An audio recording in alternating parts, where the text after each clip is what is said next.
Joseph de la Capelle, catholique et légitimiste. Nous sommes le 31 mai 2022, donc un peu de commentaires sur l'actualité. Donc moi je suis pro-Poutine et je pense qu'il n'avait pas tellement d'autres opportunités que d'attaquer, parce que s'il y avait eu des pourparlers, ça aurait été fait longtemps avec l'OTAN, etc. Et Volodymyr Zelensky, il avait quand même pas mal de choses à cacher, les laboratoires secrets, les complaisances avec la CIA, etc. Enfin, il avait vraiment du côté de lui toutes les forces de l'OTAN, plus la corruption, etc. Enfin bref. Donc s'il s'était mis à la table des négociations, ça aurait été un peu chaud pour lui. Il y avait quand même pas mal de choses à expliquer. Donc voilà, donc c'est très malheureux parce que aujourd'hui, c'est incroyable, il va à Cannes, etc. Enfin, c'est incroyable, quoi. Et puis alors de temps en temps, ça m'arrive de regarder 3 ou 4 minutes quand même BFM TV ou autre chose, mais je t'invite, quoi, parce il y a une propagande extraordinaire. Et puis on revient sur les vaccins. Les vaccins, c'est merveilleux. Il n'y a pas de malades, etc. Enfin là, je m'écarte un peu. Mais donc, moi, je ne vois pas comment on aurait pu éviter cette guerre. C'est sûr que si, en rapport, si vous voulez, du pot de fer contre le pot de terre, c'est-à-dire que l'Ukraine a quand même une puissance de feu largement inférieure à celle de la Russie. Si aujourd'hui il y a des morts du côté ukrainien et du côté russe, c'est quand même carrément de sa faute, parce que le rapport de force est carrément déséquilibré. Donc, mais il était bloqué parce qu'il avait quand même beaucoup de choses à cacher. Donc, voilà, c'est assez intéressant, mais dramatique, complètement dramatique. Et en fait, depuis 1989, donc la chute du mur de Berlin, donc il y avait deux blocs, le bloc américain et puis le bloc russe, le bloc soviétique. Et depuis, il s'est fait une multipolarité. Il y a des grandes puissances qui sont apparues et qui ont eu des relations avec la Russie post-soviétique, qui ont des relations diplomatiques simplement. Donc la Turquie, la Chine communiste, ça c'est un autre problème. Le Brésil, l'Argentine, etc. Enfin, il y a des pays très importants. On a retrouvé des blocs indépendants qui ont voulu petit à petit se détacher de l'Amérique, de la puissance américaine, de l'empire américain. Mais ça n'a jamais été complètement fait. Il y a des pays qui en ont beaucoup souffert, les pays africains et tout ça sont quand même sous la tutelle.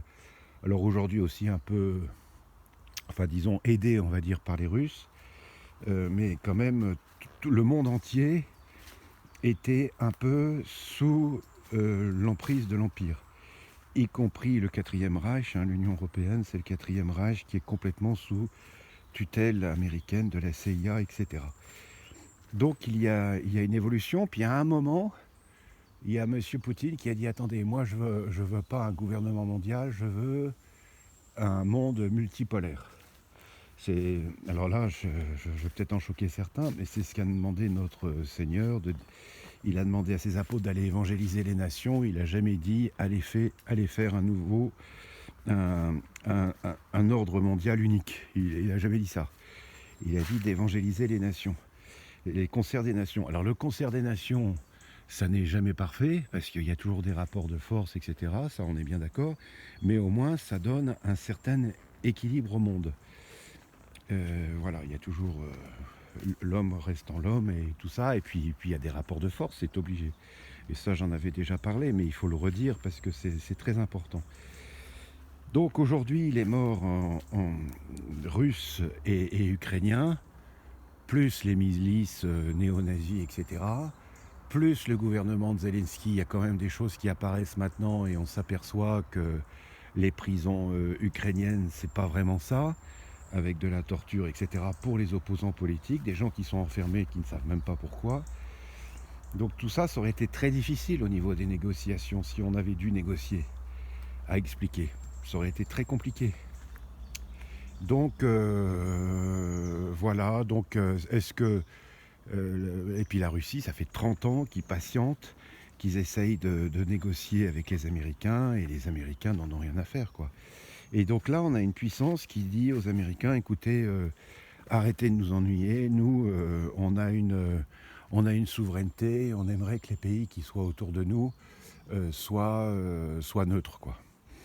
Plus la création, il y a une vidéo très intéressante sur YouTube, c'est Monsieur Poutine qui explique toute l'histoire de l'Ukraine qui est très complexe avec Staline, etc., qui a fait des jeux très très très dangereux.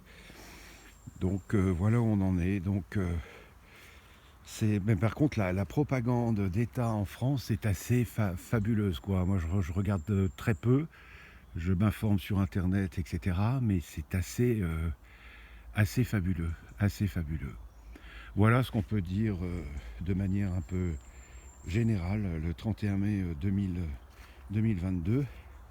Et puis après, il y aura d'autres problèmes, parce qu'il y a le problème de la Chine, etc. La Chine est quand même communiste, donc il va falloir user de beaucoup de diplomatie pour que ceux qui sont attachés à notre Seigneur et qui ont le désir de faire notre salut puissent vivre leur foi en Chine, par exemple. Voilà, c'est un pays communiste. Donc là, pour les plus jeunes, je recommande tous les livres d'Alexandre Solzhenitsyn, qui expliquent bien ce qu'est le communisme, surtout le pavillon des cancéreux, la roue rouge et tout ça. C'est vraiment très complexe. Enfin, j'avoue que c'est trop fouillé, c'est trop... voilà, c'est très intéressant pour des gens qui ont 170 de QI, quoi, 160 de QI. Mais par contre, le pavillon des cancéreux, tout ça, le communisme, c'est effroyable, hein. C'est la société qui est coupée de Dieu. Donc nous, en France, on est aussi en pays communiste, parce que le général de Gaulle, avec la constitution de 1958, c'est une constitution athée. Donc c'est pour ça qu'il y a un malaise en France, c'est que depuis 1958, on est coupé de Dieu. On l'était aussi avant. La Troisième République, ça sont la laïcité française n'est pas innocente, elle est contre notre Seigneur Jésus-Christ et contre sa Sainte Église. Et donc les évêques et tout ça doivent être soumis à la République laïque et franc-maçonne. Voilà. Quelques réflexions, quelques réflexions sur ce 31 mai 2021. Prions et puis faisons pénitence, et nous sommes entre l'Ascension et la Pentecôte, donc temps de prière et de pénitence pour que l'Esprit Saint nous soit donné, nous donne de l'intelligence et beaucoup de grâce, surtout pour la Sainte Église et pour aussi nos frères orthodoxes. À très bientôt à tous, que les anges gardiens nous protègent, que tous les anges, les chœurs angéliques nous protègent, tous les saints et les saintes du ciel, priez pour nous, Notre-Dame de Boulogne, Notre-Dame de France, priez pour nous. À très bientôt, Deus et Rex.